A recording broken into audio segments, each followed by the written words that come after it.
মাহমুদুল্লাহ রিয়াদ বয়সটা ৩৯ ছুঁই ছুঁই। এই বয়সেও এখনও ফুরিয়ে যাননি। ২০২৪ সালে ওয়ানডে ফরম্যাটে বাংলাদেশের সেরা খেলোয়াড় হয়ে সেটাই যেন চোখে আঙুল দিয়ে দেখিয়ে দিলেন সাইলেন্ট কিলার।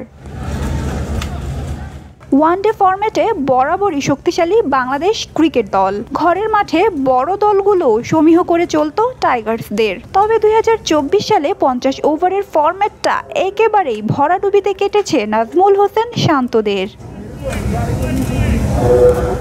২০২৪-এ তুলনামূলক অনেক কম একদিনের ম্যাচ খেলেছে বাংলাদেশ। ৩ সিরিজে খেলেছে মোটে ৯টা ম্যাচ। তবে হতাশার বাণী এটাই যে ৩ সিরিজের সবকটিতেই সিরিজ পরাজয়ের স্বাদ নিয়েছে টাইগার্সরা। বছরের শুরুটা হয় শ্রীলঙ্কার কাছে ২-১ ব্যবধানে সিরিজ হেরে। একই মার্জিনে আফগানিস্তানের কাছেও সিরিজ হাতছাড়া করেছে বাংলাদেশ। আর ওয়েস্ট ইন্ডিজের কাছে হোয়াইট ওয়াশ হয়ে এবছরের মতো ওয়ানডে ফরম্যাটটা শেষ করে বাংলাদেশ।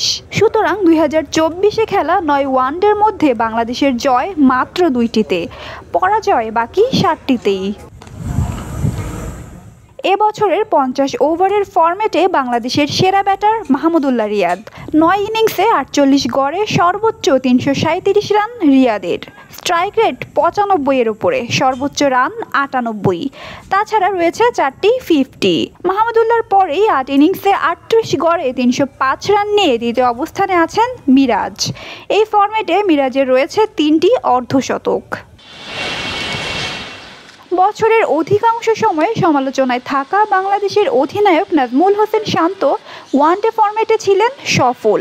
রান সংগ্রাহকের তালিকায় রয়েছেন 3-এ। 5 ইনিংসে ৭৭ গড়ে করেছেন ২৮৬ রান। তার রয়েছে ১২২ রানের অপরাজিত একটি ইনিংস। ৮ ইনিংসে সৌম্য সরকারের রান ২৫৭। তাছাড়া ৩.৫ গড়ে 7 ইনিংসে ২৩৬ রান করেছেন তানজিদ তামিম। বোলারদের মধ্যে 7 ম্যাচে 14 উইকেট নিয়ে ২০২৪-এ ওয়ানডে ফরম্যাটে বাংলাদেশের সেরা বোলার তাসকিন আহমেদ। তারপরেই আছেন মুস্তাফিজুর রহমান। 4 ম্যাচে তার উইকেট সংখ্যা 10টি। 9 ম্যাচে মিরাজের উইকেট 8টি।